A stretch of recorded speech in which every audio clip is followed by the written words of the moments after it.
ko bamaze kuhagera baba bahaye batahita bavuga tawa second round n'ubundi nimwe mwabafashije muri kino no byanje kuba bahereza mu gihe abandi bahungiye umuntu yemerewe guhungira hashaka bikitwa yuko u Rwanda ari rwo rwabateguje kudeta ruranabahungisha none rurabatanze cyangwa se pressure bashyiraho bagira ngo u Rwanda ruvuge ngo ils ont la liste de nos militaires lorsque l'on a fait les accords. Donc nous sommes là, nous sommes en bonne posture, nous attendons le dialogue, rien d'autre. Il y a un journaliste, c'est mon collègue qui s'appelle Justin Kabumba. Il vient d'écrire il y a 19h des affrontements, je cite, signalés ce lundi entre les rebelles de M23 et les groupes d'autodéfense en territoire de Massissi. Donc c'est Kabumba qui a écrit ça sur son Twitter. Est-ce que vous avez cette information? Pouvez-vous confirmer ça? Posez-lui la question, vous avez lu ça, mais continuez à lui poser la question. Donc, nous sommes là, nous sommes tués la vérité. Nous combattons dans la vérité, nous avons Dieu avec nous. Je pense que nous avons déjà dépassé les niveaux de l'intimidation, bien de parole. Ingoma avuga yuko bo icyo bashaka ari ngo birirwa n'imbunda muri Goma batemberamo ati ingabo zirimo ziravanwa mu ntara zose zirumva muri Kivu y'Amajyaruguru.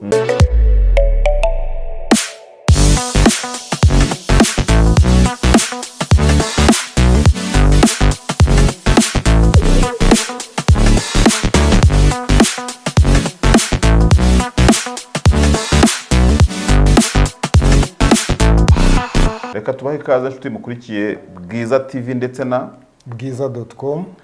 Bwiza TV na bwiza.com twahuje imirongo mu kiganiro uruvugiro, ikiganiro kigaruka ku makuru atandukanye yibanda ku Denis yibanda ku ngingo zitandukanye cyane cyane muri politike. Turajya mu karere aho abarundi bashakishwa barimo baringinga u Rwanda ngo rutazaboherereza Ndayishimiye uvuga ko hari ideni u Rwanda rugomba kwishyura rukibereyemo u Burundi.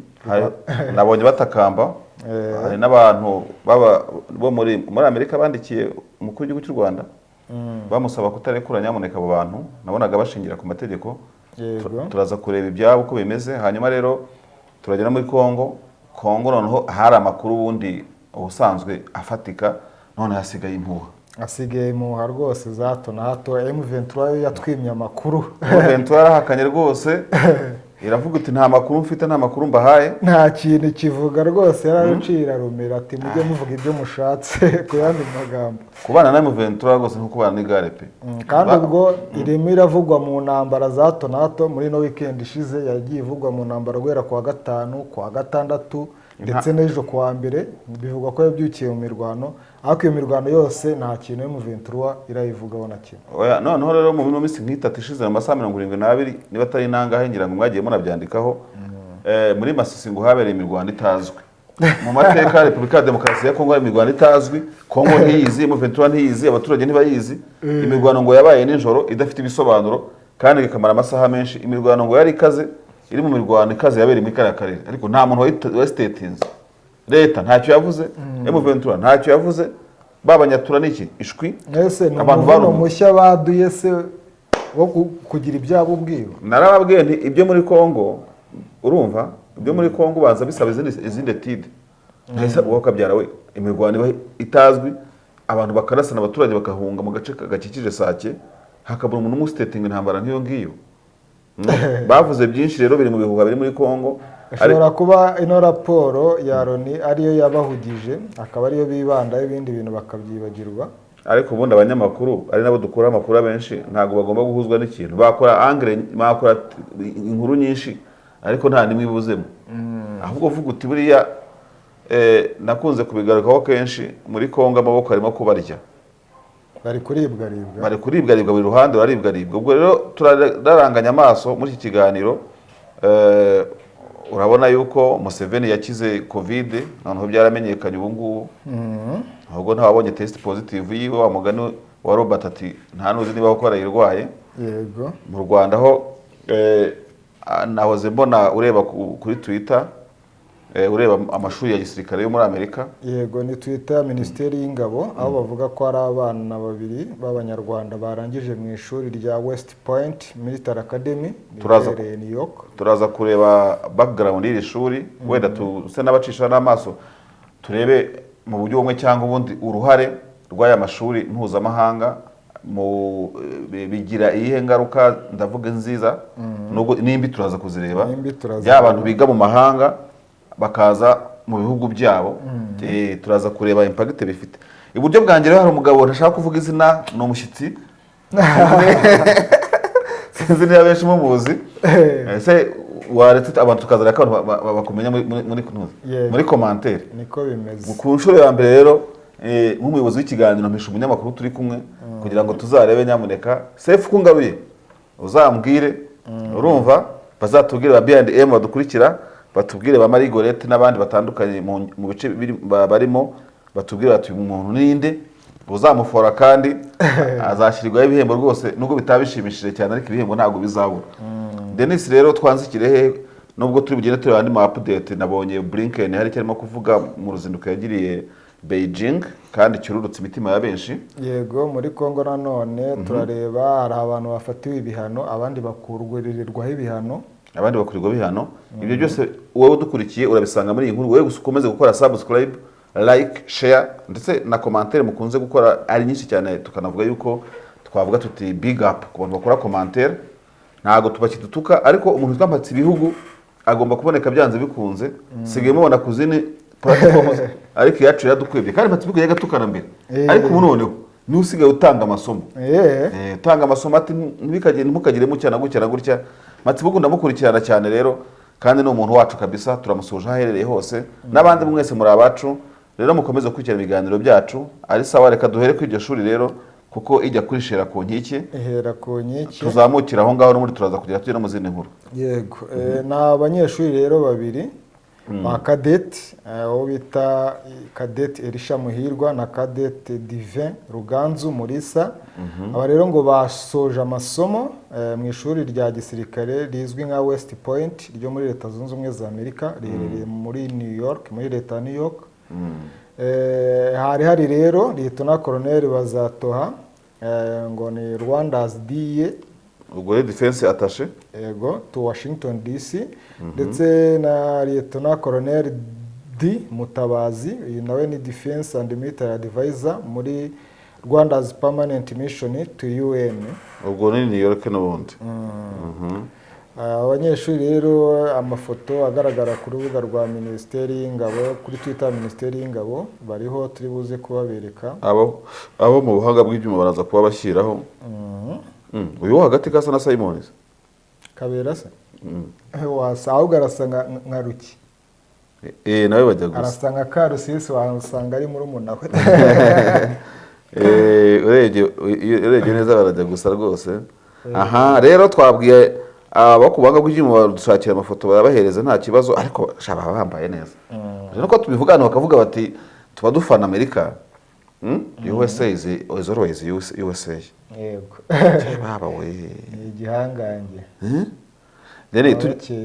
Tunyuremo muri make background y'iri shuri kugira ngo abantu bumve ko iri shuri atari ishuri ry'agafuka imvugwa rimwe. Tuza kuyireba nyine n'ubundi impact runaka aba banyeshuri bagira kontozi. Ahubwo so uyu mugabo wo mu defense attaché no urabona atajya gusa ntoze na meya w'umujyi. Abanyarwanda rega turasa twikomereze. Twagiye rero iri shuri iyo usacinze ku mashini z'ikoranabuhanga ubona ko ari ishuri rifite ibigwi mu bintu bijyanye n'ibirindiro byaryo ukurikije abizemo abagize gute ubona ko ari ishuri kabisa rihambaye. Denis nahoze mbona usoma mu kanya reka turebe ryatangiye ryari. Ni ishuri ngo ni the United States Military Academy also known metonymically as West Point or simply as Army. Ngo nyine ni ishuri riherereye muri West Point ni muri New York. Ryashinzwe rero guhera ngo since it was originally established as a fort since it sits on a strategic high ground overlooking the Hudson River. Ni ishuri rero nyine ngo ahantu riherereye ryitegeye Hudson River umugezi wa Hudson muri mayiro cyangwa ibirometero 80 mu majyaruguru ya New York. ngo it is the oldest of the 5 American Service Academies. ubwo ni rimwe mu mashuri 5 amaze igihe kinini cyane kuko ryashinzwe mu 1882 tariki 16 z'ukwezi kwa gatatu. Rimaze imyaka 221 uzi ko abantu baryizemo barwanye intambara ziriho n'izitariho n'iz'abafaransa na revolution y'abafaransa n'iki byose cyane. baba we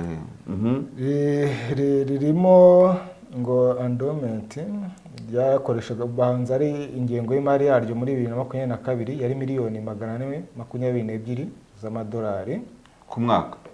Yego arewe akasha miliyoni 400 z'amadolari ariko nakuri afite abakozi 580 rikagira abanyeshuri 4200 ngahe bigamo.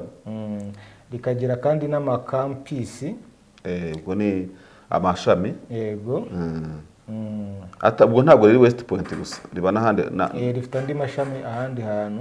Andi mateka ndabona ari maremare ariko hari abantu bizemo iyo uvuze amashuri naho mbona ureba nabaryizemo n'abarikozemo nabazwi baryizemo kugira ngo noneho wumve ko wamubonye wa mbere. Harimo babaye ba perezida ba Leta Zunze Ubumwe za Amerika bagera kuri bangahe. Uno Eisenhower ubanza arayoboye Leta Zunze Ubumwe za Amerika mu ntambara y'isi yose ya kabiri ngira ngo. Yego Ulysses Grant nawe yabaye perezida wa Leta Zunze Ubumwe za Amerika. Uyu se ntabwo yabaye perezida Edward reka turebe cyangwa n'undi bajya gusa. Yari umwastronaut ahubwo muri bariya bajya mu ntuza. Frank Borman is a retired United States Air Force Colonel, aeronautic engineer, NASA astronaut. Oya birahagije. Aho yaciyemo abantu bakomakomeye. Birahagije kubona yuko uyu asa no wariho yize kandi ari perezida wa Amerika uzwi cyane w'igihangane. Na Ulysses nawe wabaye perezida wa 18 wa Leta Zunze Ubumwe za Amerika. Urumva ko ntabwo ari ishuri ryoroshye bakwereka akademi yaryo n'abarisohotse ni benshi cyane ugiye kubareba. Benshi bazwi ariko nizere ko atari shwazi nangize ngo shwazi nigo wo hasi abantu bagatavuga ati no kwigana nahize nanjye nzajyana n'umwana wanjye. Tukiri rero kuri ino ngingo nta nubwo tunayitindaho ubu n'ubundi ni amakuru wakura ku rubuga kuri Twitter hando ya Ministeri y'Ingabo naho wandika @Rwanda Mode kuri Twitter yawe ukaba wabasha kubona n'ubundi ayo makuru n'amafoto turaza kuyabereka kubanga bw'ibyuma nuko aya mashuri ya gisirikare ujyona ko no mu Rwanda Academy Military Academy higamo abantu bo mu mahanga. Reka tubone tuvuge ngo ibi birasa n'ibisanzwe ariko muri politike ya Afrika hakunzwe kuvugwa yuko bano bana bagiye biga muri aya mashuri abataragumye mu bihugu baba n'ubundi barizemo kuko n'ubundi mu gisirikare cya Amerika usangamo n'abasirikare bakomoka mu bindi bihugu bari mu gihagaramo n'abanyarwanda. Hari igihe byavuzwe yuko ibihugu by'ibihangange bakoresha mu nyungu za politike bigasa nk'ibigiye kubarera no kubatunganya kugira ngo bazajye gukora impinduka mu bihugu bazabagiyemo. Izo mpinduka rero akenshi nizo zitavugwaho rumwe. Ntabwo zivugwaho rumwe nk'ubu ejo bundi muri zira coup d'etat zo muri West Africa. Izuko iriya dosiye yageze naho muri Sena ya Amerika biriya bintu byibazwa kuri bari abasirikare. Kuri bari abasirikare abantu babyibazaho. Reba kuva kuri Traoré wa Burkina Faso ntiyatorejwe muri France haruriya. Yego. Background yiwe. Dumbuya yatojwe n'abanyamerika. Dumbuya basaturwe n'abanyamerika. Yego. Yiganye ndetse n'uriya munyamari arya bamwita ndi umukoloneli uyoboye Mali nawe wahiritse ubutegetsi. Asimi Goyita. Bara bose ni ikipe imwe. None baraje bafasha ubutegetsi mu bintu bimeze nka coincidence mu gice kimwe n'ubundi kandi baje kwirukana systeme y'abafaransa. Noneho bava kuri abangaba rero ugende usimbukire kuri Marshal Haftar wo muri Libya. Uriya nawe yize amashuri ye n'iki byose muri Amerika. Reba Amerika iri mu gihande ari mu gihande cy'ukiyo na Amerika yafashe ubutegetsi abushyira Bengazi hashyira inteko ishinga amategeko ye Libya bayicamo kabiri burundu. Haftar we afite n'ubwene gihugu bwa Amerika rwose. Ushatse wavuga ko ari umunyamerika uyobora wigaruriye Libya reka byongereho nakandi gakiregeshwa n'amariba ya peteroli. None se wagira ngo no bigaragara ko rero abantu bavuga batese okay ntabwo ari bose ntabwo wabashyira mu giseke kimwe ariko ugiye kureba nanone ubona ko akenshi byavuzwe ko nubwo baba barize muri aya mashuri at the end of the time usanga uko bagenda bazamuka mu magarade baba bazakorera mu buryo bumwe cyangwa ubundi aho bize muri ayo makademi. Ibyo rero wenda twavuga ngo ku giti cyane niko navuga ngo ntibikabe kuri aba bagenzi b'abanyarwanda bashoje, ariko turabira muri angle ya Afurika muri rusange. Umuntu akaba yavuga ko kwiga muri aya mashuri urebye icyo Afurika yasaruyemo ni ayo makudeta, ni ugushwanyaguza ibihugu, ni ugukuraho amaleta, ni ukugira gute. Ni ikintu rero umuntu yavuga ati abantu ba produce nibyo ariko banabyigeho. Afurika ntabwo yakora amakademi yayo yo kwigisha abana bayo mu gisirikare bakiga indangagaciro za Afurika, kuko nibaza nka iyo bari muri aya mashuri icyo twakwita indangagaciro biga ni si Amerika cyane. None se bakwiga iyi ndangagaciro kubita amaduni. Harimo abanyarwanda, harimo abashinwa, harimo abakeneye iki, bose baba bahuriye hamwe. Ntabwo wambwira ngo uraza kubashyira erega Amerika nayo ntabwo ari izindi mpuwe, ni ukubashyiramo izo ndangagaciro. Kuko erega neocolonialism niko irimo irakora, ni abakorone ariko bafite urundi ruhu rwacu, ni bampatse ibihugu. Rero congratulations kuri aba basirikare bashoje bo. Rero ni na byiza ko baba baje mu gihugu mu gihe hari n'abandi bahitamo gukomeza gukorera ibisirikare bigenzurizo akademi z'ibyo bihugu. Bo kandi urumva baje mu gisirikare gifite indangagaciro nk'igisirikare cy'u Rwanda nta kibazo twagira. Ariko muri za West Africa wagira ngo rwose babigirijeho nkana cyane. Ubwo reka tuzakora urutonde turebe na impact mu biganiro byacu bizaza z'aba bantu bagiye biga hanze n'icyo byagiye bitanga tuzabireba. Ariko icyo umuntu yasozerezaho nuko Afurika ikwiye kureba kuri systeme ya education yayo za Union Africaine, Union Africaine, cyangwa bakavuga bati deni muri iyi miryango regional ya Afurika igira academy militaire cyangwa na kaminuza yigisha ubuganga runaka, nta kibazo yigisha cyako bibagahuriza hamwe imbaraga uko batekereza guhuriza hamwe imipaka, ariko bagahuriza hamwe na uburezi ryo shingiro rya Afurika n'iterambere ryayo. Noneho wa mugani bikazamukira rimwe bakavuga bati dufite ishuri rya gisirikare, dufite ishuri rya kiganga rikambaye rihekejwe n'ibitaro byayo. Afurika ikazaba interconnected muri ubwo buryo, iconnecting ubwenge bashaka desaba bakashyira overall.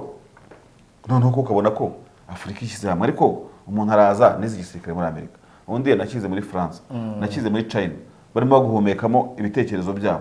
Ni kwa kundi rero uzasanga niyo confidence nize muri Amerika wanareba n'abakabwa akakumva nk'umuntu wowe utarize. Kandi muri Afurika urabizi umuntu yibera n'inyeshyamba akaba general. Biriya general mugabo ubanza na primaire ngo batarayize ibaze bana bakarayiri bari muri Kongo, aho se yaba yarabonye umwanya wo kwiga kandi yarahoze ngo mu mutwe udutsiko tw'amabandi. Ngundi ngo yajyaga yiba inka ku misozi. Nta ni uko rero mu Rwanda numva ari amakuru ahari kandi amakuru meza umuntu atabura kuvuga ati ni amakuru ari sawa. Twanyarukira mu Burundi tukareba rero n'ubundi nto twahereye tuvuga mu ngingo zo turi buganireho. Iyi saga y'Abarundi ihagaze gute, urayibona gute? Abarundi rero guverinoma y'u Burundi nago iraheba bano bantu bashatse kugira cyangwa bagize urari mu gushaka guhirika nkuru nziza, iracyabashakisha igashinja u Rwanda ko ari rwo rubacumbikiye ndetse ikifuza ko rwabohereza. N'ejo bundi Perezida Ndayishimiye yabisubiyemo aravuga ati rwose umubano w'u Rwanda n'u Burundi uri mu nzira nziza, ariko u Rwanda ruracyadufitiye ideni. Ati bare abantu bashakishwa turabakeneye, abantu bagize urare mu gushaka guhirika ubutegetsi bwatowe n'abaturage, ati turabakeneye. Aba rero ubwoba bwabatashye batangiye gusaba ko rwose batazoherezwa, aho ngo abo Barundi uwo bita Minani Jeremy uri muri 34 bashakishwa kuri uwo banditse bakoze ikibazo nka petition cyo gutabariza abo bantu. Urumva babwira u Rwanda bati rwose hazubahirizwa amategeko mpuzamahanga n'icyo asaba. Nabonye bahaye na copy Philippe Grandi bandikiye Perezida Kagame bahantuze bamenyesha uriya mugabo ukuriye UNHCR bati nyamuneka ntimuzadutange, ntimuzagire gute. Nuko deni none se mu mitekerereze nubwo natangiye kuvuga izina navuze ngo sindivuga mu mitekerereze yawe none tutaniruhije kuko ibintu biri diplomatique cyane. Ubona igihugu nk'ubu cy'u Rwanda kizabatangaho ko biragoye kubatanga biragoye kubatanga kuko u Rwanda rwemera ko umuntu waguhungiyeho aba afite icyatumye ahunga kandi kumusubiza ahantu yahunze bitemewe n'amategeko mpuzamahanga. Ariko iyo uri ku mbuga nkoranyambaga z'abarundi kuko nahoze mbona ku matwita barimo babitangaho ibitekerezo ubona basa n'abamaze gutentebuka bavuga bati kubera inyungu z'ibihugu byombi amazina y'abantu XY ashobora kugendera mu nyungu za buri gihugu. Nk'ubu ngubu urabona ko tutagiye kubeshya abarundi nubwo bavuga ngo bafunguye imipaka bageze bati umuntu uri Rusizi arakubwira ati iyo ugiye Burundi gusura umuntu nta kibazo ariko usabwa kutagira ikintu wambukana ugaruka ntacyo shopping ni nkambarego n'ubundi hari bwo gusa ngo abaje mu rugo bemerewe guhaha mu Rwanda bakajyana ibintu ariko ntawe ujya mu haranga akoreye ikintu. Ukabona ko abarundi rero basa n'abafense ni fente yo gufungura ibikorwa urumva nibyo kuko abantu baragenda bakagaruka aba businessman n'iki ariko si yo business wagiye ntugire ikintu ugarukana ni business bwoko ki nta kintu ivuze mu gupfusha ubusa bw'itike urujya n'uruza rutarimo ubuhahirane rumariye icy'abantu. U Rwanda rero ugiye ko mbitekereza nari nkubajije gutyo ntekereza ngo ubusanzwe ufite politike yo kuba terre d'accueil ahantu umuntu wese agera kumva arashyitse kugeza ku muntu no kugeza no kuba sans patrie les apatrides urumva. U Rwanda ni igihugu cyakiriye bari abakobwa bo muri Afghanistan igihe bari basombejwe n'abatalibani. U Rwanda rwakira abantu muri Libya, u Rwanda rwakira eventually biteganyijwe ko ruzakira n'abantu bazajya bava muri hariya mu Bwongereza. Nkatekereza ngo rero ngiye uko mbitekereza muri opinion yanjye kuba u Rwanda rwatanga abantu baje baruhungiyeho bishobora kuza byantrava cyangwa bica intege bigaragaza isuri yaba itari nziza yo kuba kumbe abantu baruhungiyemo rurabafata rukabahambira rukabasubizayo. Aho niho navuze ngo rero abantu bashobora kuvuga ngo intere z'amamesa n'indagara no kugira gute no guhahira n'abarundi nk'igihugu cy'abavandimwe it's a sister country urumva ariko in global kuvuga ngo u Rwanda rwakwikuraho isura yarwo ruzwiho n'ayo masezerano mpuzamahanga rwanashyizeho umukono ngo rugiye gutanga abantu ngo bagiye gukora kudeta batanayikorera ndayishimiye ubundi ndayishimiye abashakaho iki ko nta muntu wamukoreye kudeta uwo bari bagiye gukorera kudeta yitabye Imana imuri kudashira nyakwigendera nkuru nziza cyo si cyambere. Ikindi dosiye ijyanye na kudeta y'u Burundi la kudeta manke niko bayita urukiko rwa East Africa rwayivuzeho rusanga iriya manda ntabwo yari ifite ireme ubwo bisobanuye ngo n'umuntu waba araprayizinze akazamura amaboko nk'utayemera na nkuru nziza ntabwo yari ari ntabwo ibyo yakoraga byari byemewe na nkuru nziza ntabwo yakoraga ntabwo byari byemewe na ndayishimiye rero uvuga ubu ngubu nawe wari mu butegetsi bwa nkuru nziza iyo myaka nayo bisa nk'abayicaginze nk'abayinyaza abaturage cyane rwose. None umuntu wabaye muri ubwo buzima akavuga ati simbyumva simbishaka ugiye kuvuga ngo umufatiye ngo ibihano ngo n'ikigwa mukuzanire kunyonga sinziri Burundi babikora umucira urubanza ahubwo yagombye ko gucira urubanza. Ntabwo u Rwanda ntekereza ko rero ruzabarekura ntabwo rushobora kubikora kuko aba ba Minani ni abapolitisiye izi ni impunzi za politiki kandi none se ubundi abarundi nahoze mbona mu ijwi rya Perezida Ndayishimiye kuri BBC asa nkaho agaragaza ko ahari u Rwanda ariko rufite inyungu mu kubana n'u Burundi. Abarundi nabo nibabona bashobora gupfa n'igihugu cy'u Rwanda umubare w'abantu runaka bazabisese ibyo bari bamaze kugeraho bazabisese rwose ubuzima bukomeze. Ariko simbona ibihugu kandi pe ibihugu by'aka karere shyiramo duhere ku gihugu kindi Uganda ubuyobozi ifite bamwe mu bayobozi ifite singiye kwanga ni benshi ntabwo nakoze umubare bafite background yuko nabo babaye hanze barameneshejwe cyane. Muhozi arimo kubwira abanyakenya ati mwabanyakamwe mu kuntu mwajya mudutoteza ati nanzanafata n'umujyi wanyu nta kantu kaba kamurya mu mutwe kuko yakuriye ababyibuka sibyo ngwino mu Rwanda hano bamwe mu bayobozi b'u Rwanda abenshi cyangwa se uko bangana nabo ntabwo nabakoreye umubare kuvuga ngo ni benshi cyangwa bakeya babaye mu buhungiro bazi ukuntu guhunga kandi umuntu ukurega ntabwo ari byo gushinja. Hari n'umuntu yeretse kumbwira ati buriya bari abanyekongo ati bari abanyekongo ibyo bazira ati bigeze ati impunzi z'abanyarwanda zigera muri Kongo ngo zahuye n'akaga bari abanyekongo ngo bazigirijeho nka hari intambara za Kanyarwanda n'iki bahuye n'amazara barabaroze barangije barabasahura ibintu byose batwaye bakajya babibaka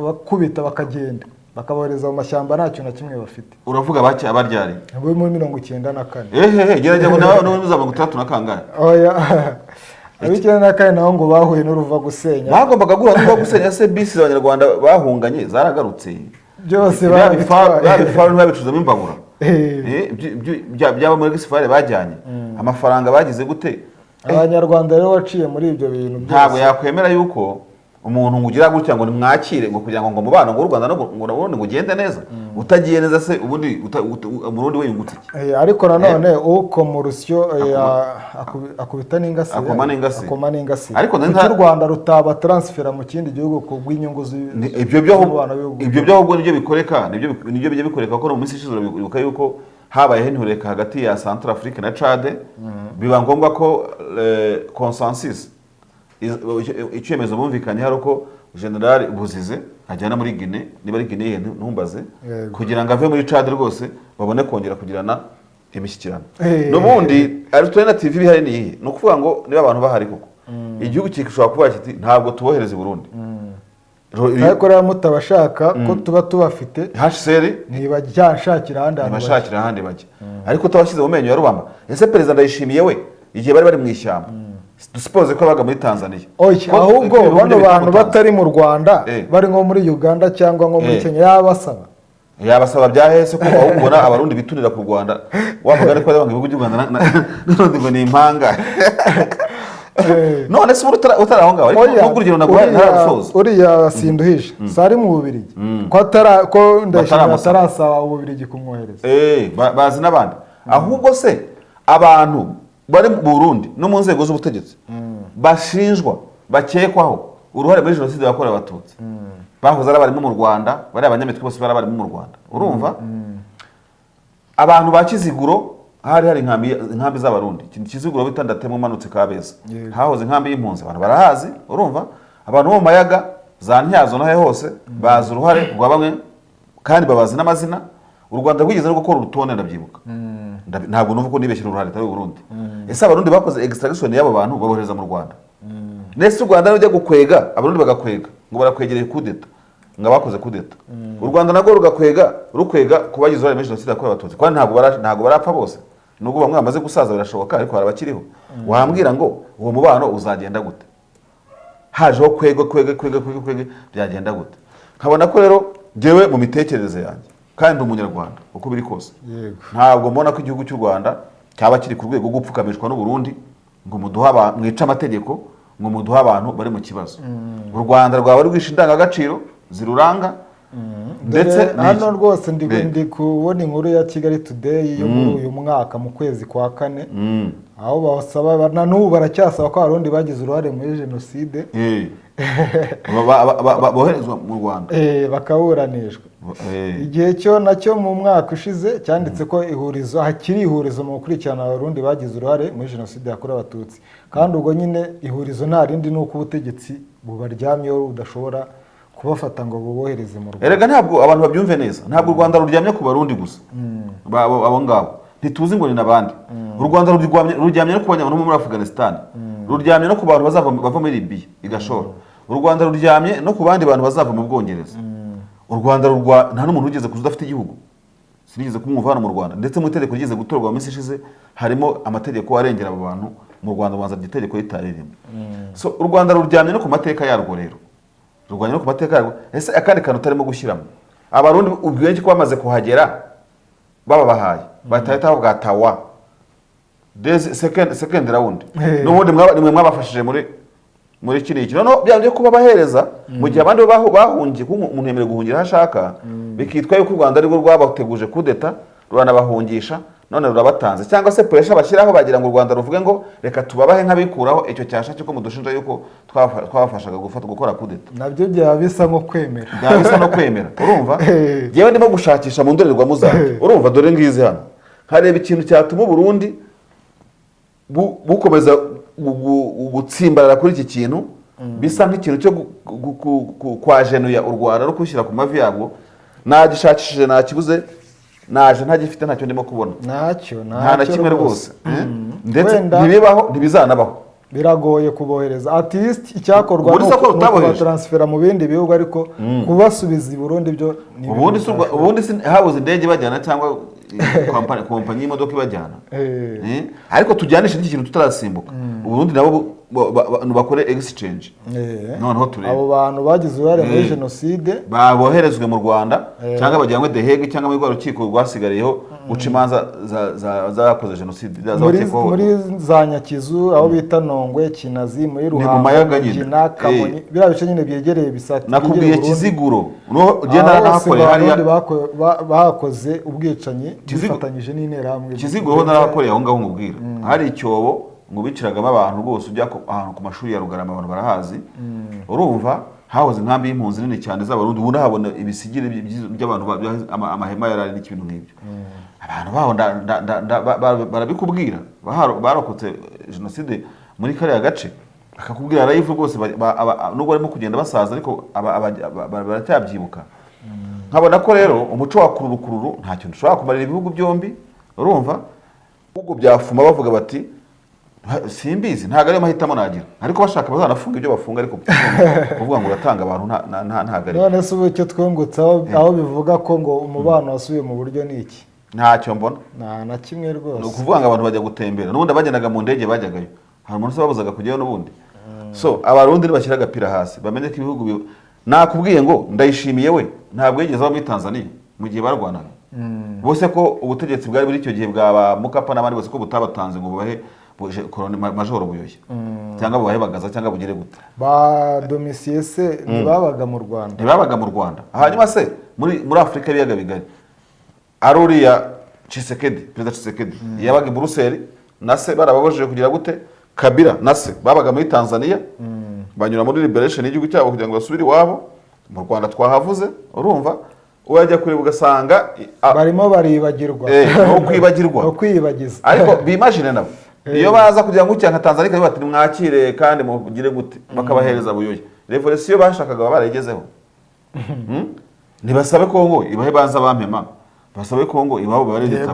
abirirwa barasa urumva ariko u Rwanda kujya gutanga abantu batabishaka gutaha ntago byakunda ahubwo buriya agenda mvuga ngo agaturufu kakwiye gukoreshwa nk'aka kandi kazi narari kabare bajya akoresha akavuga ati niko ntawunguka ntabwo ngushobora gutaha koko ngo uzubaka igihugu cyawe akijyana rwose mu mahoro agaca umutobo y'u Burundi nta mutobo mugira kandi bari abarundi ega nta muntu n'umwe ujya wishimira kuba mu buhungiro wabijeje umutekano ukabizeza imibereho myiza babuzwa se n'iki gute none se hari umunyenga bafite ikindi perezida Ndayishimiye afite ibyo bita droit ishoboka yose ahabwa n'amategeko ku byo bita amnesty gutanga imbabazi aho kugira ngo ube barukwege ngo urakwega u Rwanda n'u Burundi wakoresha amnesty sibyo ukababarira abantu ugashyira imbabazi rusange n'ubundi abantu bakumva baratekanye abahitamo gutaha bagataha abadahitamo gutaha bakaba mu bihugu bahungiyemo hari nk'icyo wakwita nka cessation clause ariko batahira igihe babishakiye bagataha icyo ni kimwe ikindi Ndayishimiye avuga kuri ariko ntago avuga ubwicanyi bw'Imusaga n'ahandi hose aba bose bo bari mu buhungiro nta bantu bo biciwe none se kuki ushaka kubakanda nawe utarikanda iyo uyobora igihugu ntabwo n'umujyanama perezidansi y'u Burundi ariko iyo uyobora igihugu ujya hagati nka Sebarundi niko bamwita ugatandaraza ukararama ntabwo uvuga ngo abahunze gusangwa nibo ibaze ahubwo zino zishobora kuba ari na strategy zo kubakanga kugira ngo bakomeze bagume mu buhungiro wamugana gutaha ako gakerejeshwa nako karashoboka ko imitungo yabo byagiye bivuga ko rwose n'amabati ngo bayakura ku nzu n'imiryango bakayisambura iba yarigaruriwe urumva ku buryo rero iki kintu rwose tukivugaho nka Bwiza TV na Bwiza.com twe turi abanyamakuru ntabwo turi abadiplomate ariko hari n'icyo bita citizen diplomacy natwe dufite uruhare nk'abantu turasesengura rwose ariko wabonye u Rwanda gutanga umuntu yabyakaze yabyakaze kabisa ese ubu ngubu cyakoze ari umunyabyaha wishe umuntu i Burundi akambuka umupaka akaza mu Rwanda bamucira urubanza nabwo inkuru se yihungiye iwawe abantu bayikurikiranye urayitanga oya hari igihe ibihugu bifitanye amasezerano yo guhererekanya abanyabyaha kandi nibabanze bayasinye rero kandi ndibaza amasezerano n'ayo Burundi bifitanye bazabanze bayasinye icyo ni kimwe ikindi cya kabiri ntabwo ari agaseseshwa rumuri sibyo mvuga sibanga urumva ubu ngubu Uburundi buri mu bihugu byacumbikiye impunzi z'abanyarwanda abenshi no mu bayobozi dufite iyo bahuye babiganiraho tukabibona ku mateleviziyo cyane, sibyo? Abarundi namwe ntabwo bamubona. Uburundi bwabaye icumbi ryanga impunzi z'abanyarwanda mu bigwate bya Mushiha n'ahandi hose ni Bujumbura. None u Rwanda rwo rugezaho kwitura abarundi kubatererana. ntabwo rwabikora, ntirwabitinyuka, ntabwo gupfura. Umuntu utarahunze ibyo bintu yabikora, ariko umuntu wahunze ibyo bintu ariko n'utarahunze yazahunga. Isi irasakaye, ugira ngo isi irasakaye ubu ngubu ku buryo wavuga ngo sinahunze ngo sinagira gute? Isi ni isakaye, isi ntabwo isakaye, umuntu wese yimuboneye ibirungo yamukaranga. Isi nkabona ko rero ibyo bintu rwose Uburundi bukora ari nko kwigita bugaseka, ntabwo byazavamo. Ntabwo byazavamo rwose. Reka rero turebe. Hari amakuru mashya uri muri akira n'umuntu yandikiye ati je suis à votre disposition. Urumva n'amakuru sha rwose nyuma y'igihe kirekire.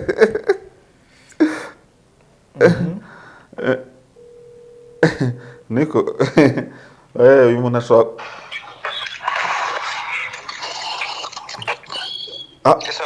Yes, bonjour beaucoup, mon major. Bonjour, mon frère. C'est avec une grande surprise que nous sommes ensemble au studio de Bwiza TV et Bwiza.com. Vous allez bien? Oui, très bien, tout va bien. Il y a longtemps, mon major, il y a longtemps vraiment sans votre édition. Hein? Il y a longtemps. D'où est-ce que vous étiez? Je suis là. Vous êtes là? Oui. Alors, nous étions dans un show.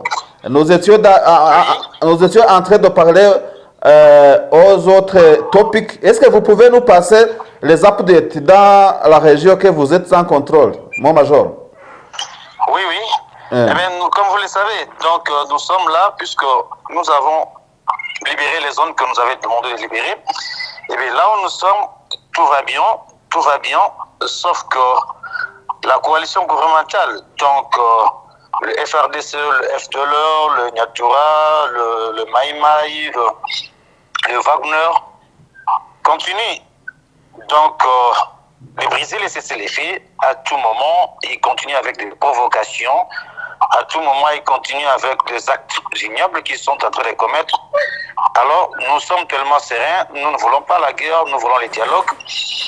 Donc ils viennent de temps en temps perturber la quiétude de la population. Ils font tout ce qu'ils veulent, ils le tuent, ils volent des vaches, certains d'entre eux, les maïmaï, les codefs de leur Nyatura, ils volent de bétail. Donc dans ce sens-là, ils arrêtent des gens à pêle-mêle. Donc là, nous avons tellement averti à ces gens, nous avons dit et clairement dit de tels actes vraiment, nous n'allons pas continuer à acquiescer de tels actes. À un certain moment, nous dirons non avec tout cela. Et nous les remettons en garde contre ces comportements indis et conneries. Donc, c'est ça. En bref. Mon major, il était une fois que la force de M23 a mené une opération spéciale de libérer ou bien de sauver la population qui était au monastère d'Omokoto.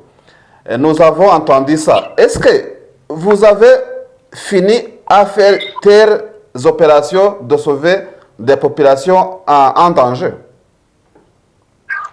Je ne peux pas dire beaucoup de choses là-dessus, mais ce que je vous dis en un mot précisément, le salut des peuples, c'est notre objectif. Donc, s'il faut sauver la population à n'importe quel prix, nous allons le faire, puisque c'est là notre objectif. Nous voulons que tout le monde vive en harmonie et en paix dans cette République. Dans les jours très récemment, nous avons vu aux réseaux sociaux une photo associant plusieurs officiers de M23, y compris le général Ngaruye Baudouin, qui se voit à côté du général Makenga, et un journal français, Africa Intelligence, a donné les informations disant que ce général aurait été déployé dans le sud Kivu. Est-ce que vous avez cette information? Vous pouvez confirmer cette information de Africa Intelligence? ce n'est même pas Afrique Intelligence. Beaucoup de gens ont spéculé là-dessus. Qu'il est où, il fait quoi. Mais vous avez vu vous-même la photo. Donc, il n'y a même pas à discuter là-dessus. Donc, le général Baudouin Ngarouye, c'est un Congolais comme tout le monde. C'est un Congolais comme tout le monde. Il y a beaucoup d'officiers qui sont venus nous rejoindre, qui sont avec nous. Donc, il est venu, donc, comme tous les Congolais viennent, arrivent dans le mouvement. Il est là avec nous. Donc, vous avez vu la photo, il n'y a même pas à commenter. Donc, cette photo, comme on le savait, a été prise au nord Kivu et non au sud Kivu. Mais il y a ceux qui disent que vous êtes vous montrez la montée de puissance de façon que il y aurait une éventuelle reprise des attaques selon ce journal Africa Intelligence. Parce que vous avez accueilli beaucoup de nouveaux recrues comme ça, nous avons lu comme ça. Qu'est-ce que vous pouvez dire à propos de ça? En fait, lorsque ces gens disent cela, ils savent pertinemment bien que c'est le FRDC qui prépare la guerre. Mais ils montrent à tout moment des hélicoptères de combat qu'ils ont acquis. Ils montrent les drones, ils disent tout, ils préparent. Les Wagner circulent même dans la ville de Goma avec armes. Donc, ils circulent même avec les drapeaux de la République démocratique du Congo. Et tout le monde le dit ouvertement qu'ils préparent l'offensive. Je pense que lorsque le VPM Jean-Pierre Bemba Gombo était venu à Goma, vous avez suivi certains propos aussi. Donc, vous avez suivi aussi Lutundu là. Qu'est-ce qu'il a dit? Vous avez suivi ce que le général Kiwewe, qui est respectivement le chef d'état-major général de FRDC, ce qu'il a dit. Eh bien, tout cela concourt, on voit directement ceux qui préparent, ce sont eux qui préparent la guerre. Quant à nous, le M23, nous ne préparons pas la guerre, nous préparons le dialogue. Donc, nous préparons le dialogue, mais en toute chose, les Français ont très bien dit. Donc, c'est-à-dire, lorsque vous voulez le dialogue, vous allez vous préparer pour le dialogue, mais aussi, vous allez penser à vous défendre en cas de... Donc, nous sommes là, nous sommes prêts à se calmer et à obéir pour le dialogue, mais nous sommes aussi prêts à se déchaîner pour contourner le mauvais plan de l'ennemi. Donc, mais lorsque vous parlez de recrutement, non. Le M23, nous sommes là. Donc, le gouvernement congolais connaît très bien notre effectif. Lorsque nous avons eu des accords, ils connaissent très bien nos militaires. Donc, il n'y a même pas à dire un mot là-dessus. Ils ont les noms de tous nos militaires, ils savent ça pertinemment bien. Ils ont tout, ils en ont. Donc, dire que non, nous recrutons. Et de poser la question au gouvernement, ils ont la liste de nos militaires lorsque l'on a fait les accords. Donc, nous sommes là, nous sommes à bonne posture. Nous attendons le dialogue, rien d'autre. Il y a un journaliste, c'est mon collègue qui s'appelle Justin Kabumba. Il vient d'écrire il y a 19h des affrontements, je cite, signalés ce lundi entre les rebelles de M23 et les groupes d'autodéfense en territoire de Masisi. Donc c'est Kabumba qui a écrit ça sur son Twitter. Est-ce que vous avez cette information? Pouvez-vous confirmer ça? Posez-lui la question, vous avez lu ça, mais continuez à lui poser la question. Donc, quant à nous sommes là, nous sommes tellement en calme, nous voulons le dialogue. Eh bien, il y a beaucoup de provocations, c'est ce que je vous ai dit, il y a tellement de provocations, mais donc à couteau affleuré moucheté. Mais nous, pour nous, eh bien, donc, ces aventuriers-là, nous les classons comme des aventuriers, donc c'est avec leur aventure. Mais quant à nous, on ne peut pas dire beaucoup de choses là-dessus. C'est que nous disons qu'ils puissent faire attention avec des provocations, que nous sommes là en attente de dialogue et nous voulons le dialogue et l'issue pacifique à la crise. Comme la dernière question, ou bien l'avant-dernière question, il y avait une descente, une visite du ministre de Défense, Jean-Pierre Bemba, accompagné par le chef d'état-major général Kiwewe. Les gens pensaient que ces gens vont relancer des contre-attaques contre le M23. Est-ce que vous avez vu quelques signaux qui montraient que il y avait donc ces attaques imminentes? Ah mais oui, bien sûr, c'est ce que je vous ai dit. Mais lorsque vous voyez le déploiement, lorsque on voit les mouvements s'opèrent, lorsque vous voyez, ils ont encore augmenté l'effectif, le nombre de Wagner. Et pourquoi? C'est pour jouer au football. Eh bien non, c'est pour la guerre. Donc lorsque vous voyez qu'ils ont commencé à prendre les militaires qui étaient dans d'autres provinces et les envoyer au Nord Kivu, qu'est-ce que vous pensez? Et lorsqu'ils achètent les hélicoptères, ils montrent ce qu'ils ont acquis pour dire d'autres. Mais qu'est-ce que vous en dites, monsieur? Lorsque le ministre, le chef d'état-major de l'armée lui-même, il tient des propos. Ce qu'il a dit, vous avez suivi. Mais lorsque vous avez suivi aussi les propos de Vital Kamerhe, par exemple. Mais derrière ces propos, il y avait quelque chose qui se cachait derrière ces propos. Mais tout ce monde-là, il dit ça ouvertement, messieurs. Donc, on dit c'est le ton qui fait la musique, hein, ou qui fait la chanson. Donc, c'est-à-dire, c'est la manière dont on dit des choses qui marque les tensions véritables. Mais il dit ça ouvertement, messieurs. Donc, on voit aussi les mouvements qui s'opèrent. On voit les déploiements. Mais lorsqu'on recourt, on dit que nous allons recourir à la SADC, en quoi. Mais messieurs, c'est qu'est-ce qu'ils préparent? Donc, ils préparent la guerre. Mais nous les disons que nous sommes là, nous voulons les dialogues. Mais au cas où nous serons attaqués, mais en légitime défense, nous allons nous défendre. Et nous allons nous défendre parfaitement bien et farouchement. Votre message spécial à nos auditeurs et téléspectateurs, mon major? Bon, le seul message, il faut savoir que le M23, donc l'armée révolutionnaire congolaise, se porte parfaitement bien. Nous sommes là, nous voulons l'issue pacifique à la crise, mais en cas d'attaque éventuelle, nous allons farouchement répondre aux attaques. Eh bien, on peut aller appeler tout ce qu'ils peuvent appeler, acheter tout. Aucune arme peut tuer la vérité. Nous combattons dans la vérité, nous avons dit avec nous. Je pense que nous avons déjà dépassé les niveaux de l'intimidation, bien de parole. Ce qui compte, nous voulons les dialogues, nous attendons les dialogues. Dans les cas contraires, nous sommes prêts aussi à se défendre et à se défendre d'une manière professionnelle et extraordinaire. Donc je demande à tout le monde d'être calme et de travailler pour les dialogues. Merci. Nous vous remercions beaucoup. Merci beaucoup, mon major Willy Ngoma. Merci. C'est à moi de vous remercier. Merci, mon frère.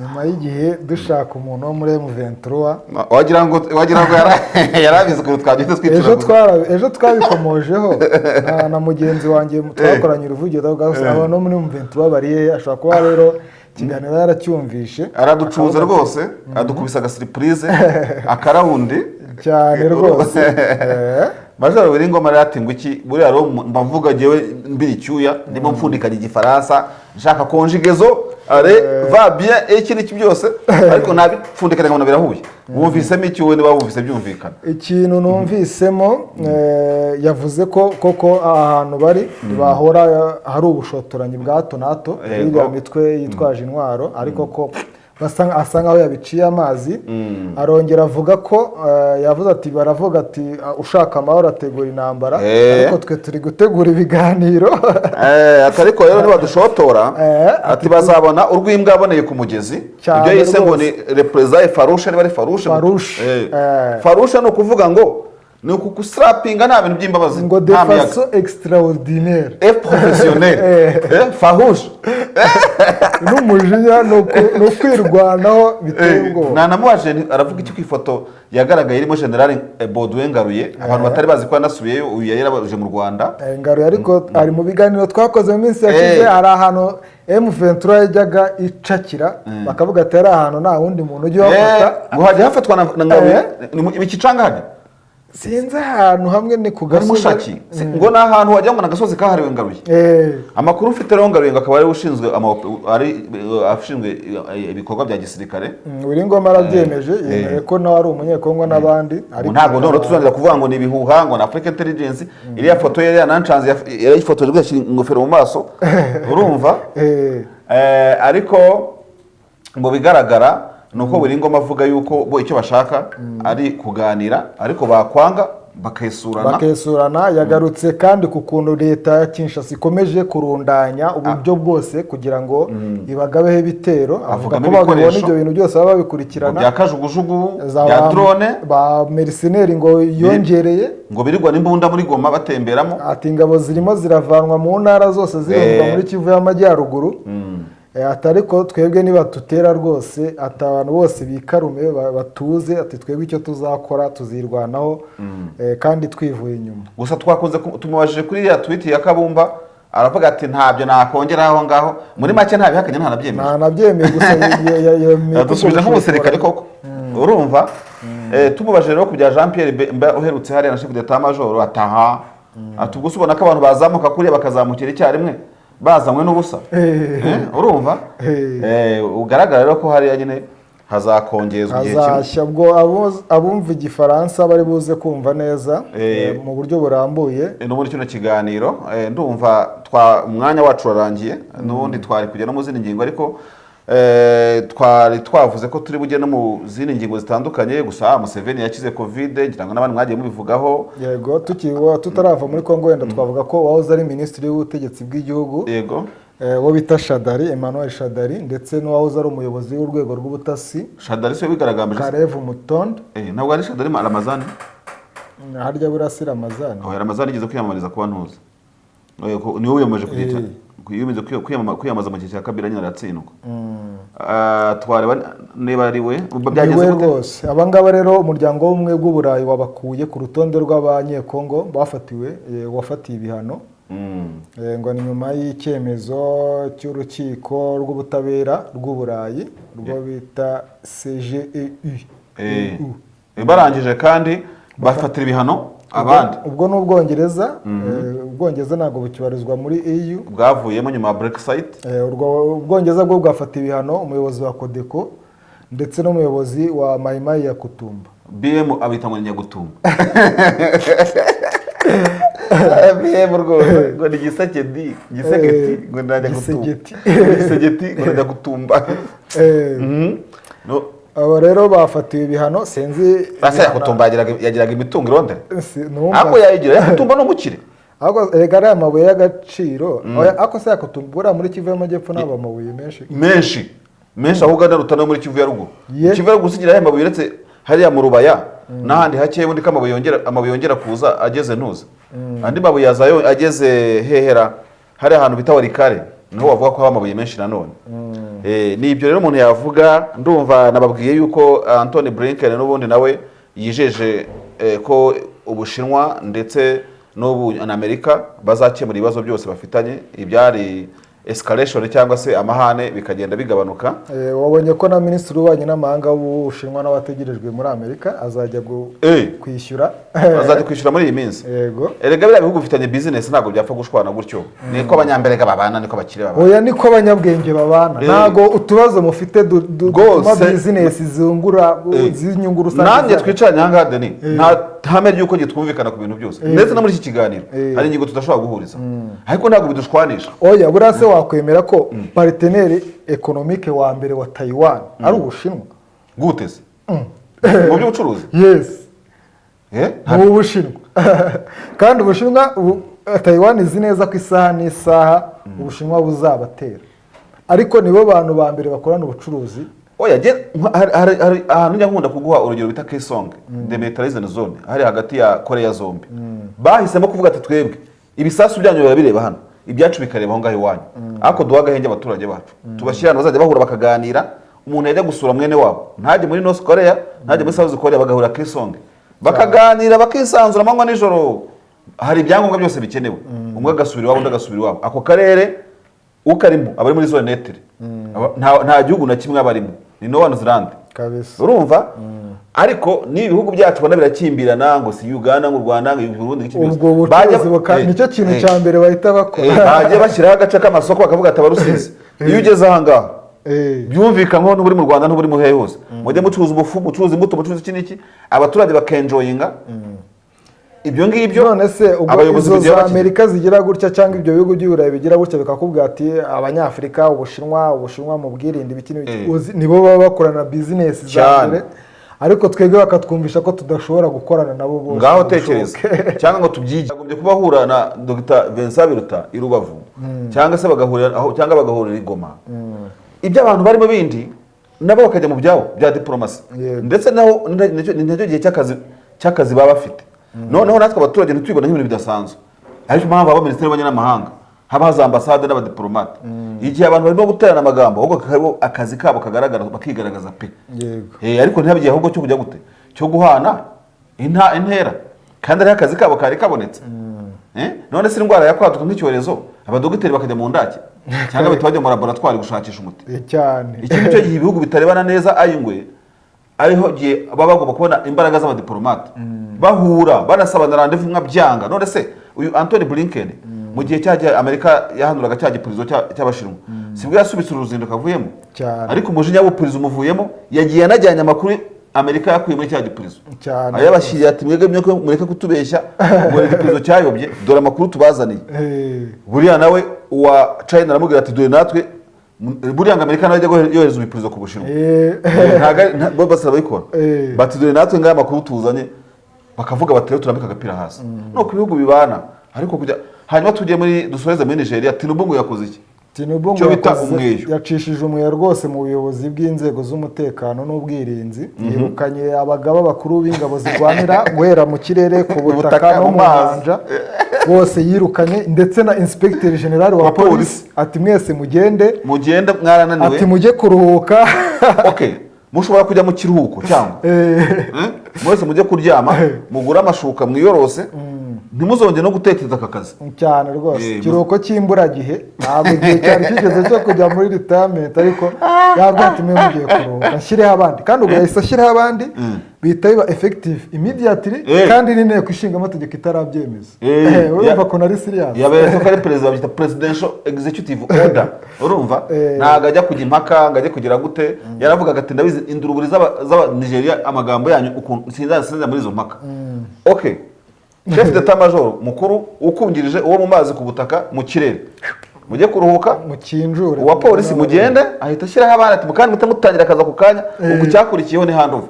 Ubwo inteko ishinga amategeko ubwo ni nko kuyibwira ati ibyo bizavamo n'ibitabo byose ntago bindeba. Niba reba nayo nireba nabi arayikimbiza cyane azagira. Kandi uyu mugabo amaze ukwezi kumwe ku butegetsi, yarahiriye inshingano ze ku itariki 29 z'ukwezi gushize. Ejo bundi kano kantu Tinubu yakoze na kantu kanyako. Hanyuma twavuze rero ku bijyanye n'ibihuha bivugwa muri Kongo, ntabwo twareka kubivuga n'ubundi. Harimo kuvugwa iraswa rya General Chiko Chitambwe, ariko izo nkuru rwose hari umuntu twavuze ducatinga ejo ambwira ati aherutse kugaragara kuri sumateri ya etat-major y'ibita maison militaire Kinshasa ku wa gatanu. Ati umunsi bavuga ko yarasiweho rero uwo munsi yari ari mu kazi, kuko muri Kongo banza bagira ikintu kimeze nko kuganiriza abasirikare ku biro bikuru by'ingabo ngo bibanza rimwe mu cyumweru. Ubanza rero nawe yarabiparticipiyemo, kandi no kuvuga ngo ciwe nango yarashwe ntabwo ari ukuri, mukuri kose ni ibihuha. Imirwano ivuga ko yabereye Masisi, ngo Kongo ngo yagerageje kwikubita mu gatuzi sobanura ivuga yuko ngaro kwigisha abasirikare ngo kurwana nijoro bakoresheje za ndorerwamo zitabona za nijoro za night vision. Yego ngo amasasu yaravuze nijoro rwose abantu barahungabana. Kongo rero ni igihugu nyine ushobora kubonamo ingredients zose ushaka z'amakuru, haba ari ibibombe byesurana abantu batazi babyesuranyishije, haba ari ukugira gute ibintu nk'ibyo. Icyo ushaka muri Kongo urakibona kuva kuri diamant na zahabu kuzajya no ku makuru arimo amahinyu menshi utabona ukuntu usobanura. Ndumva rode nisi twarasoza ikiganiro kugira ngo duhereze umwanya abakurikirana uruvugiro kugira ngo nabo babone umwanya wo gukurikirana ikiganiro. Ndumva ntacyo twasimbutse, gusa twavuze kuri case y'umubano w'u Rwanda n'u Burundi n'ikiganiro perezida Ndayishimiye yahaye BBC akavugamo ibintu byinshi abantu bakunze kujyaho impaka. Twagarutse ku makuru yo mu Rwanda ku bijyanye n'aba officier bato bashoje ishuri batoje amashuri muri West Point Military Academy yo muri Amerika muri leta ya New York. Tunavuga dusesengura tureba ni mu maroki abantu bagiye biga amashuri ya gisirikare mpuzamahanga bagejeje ku bihugu byabo. Hari imimaro iri positive, hari n'ibi controversial abantu bibazaho, still abantu bakibazaho.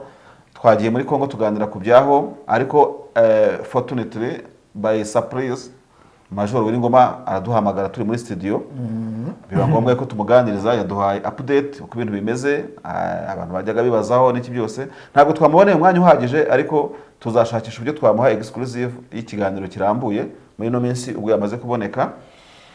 Ndumva rero ari ibyo ngibyo twavugaho, dushimira mwebwe wese mukomeje kudukurikira kuri mu biganiro dufite, haba muri Sanzure, haba mu basoma inkuru za bwiza.com, haba ari mu ruvugiro hano. Tubashimira ko wakoze subscribe, kuri like uduhereza ndetse no ku makomantere tubona ku bwinshi. Reka tubasuhuze mwese muri rusange, tubakorera kuko iminota yadutwaye rwose. Kubasuhuza izina kurindi tuzabikora nabyo mu biganiro byacu bikurikiraho.